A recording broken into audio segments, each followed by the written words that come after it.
అక్కడ ఇక్కడ తమ్ముడు కోరిక ఏంటంటే ఈ మధ్య అల్లరి స్వల్పంగా ఎక్కువైందని అందరూ అంటుంటే కొంచెం బాధగా ఉంది.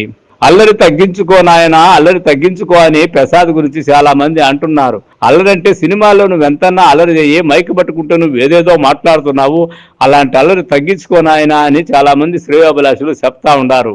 అన్నీ మనసులో పెట్టుకో నాలాగా అని చెప్పేవాళ్ళు కూడా ఉండారు.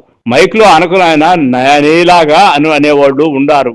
మనసులో మంచి అయితే 10 మందికి చెప్పు, చెడు అయితే చెవులోనే చెప్పుకో అని చెప్పేసి అనేది కూడా చిరంజీవి గారు ఇట్టా దాన్ని దృష్టిలో పెట్టుకునే నీకు పద్మశ్రీ వచ్చిన శుభవేళ ప్రేమపూర్వకమైన హృదయాభినందనలతో నిన్ను మేము అభినందిస్తున్నామని ఆయనకి ఎన్నో సినిమాలకు మాటలు రాసిన మరుదు రాజా గారు అభినందిస్తున్నారు. అదేవిధంగా మనం కూడా అభినందిస్తున్నాము.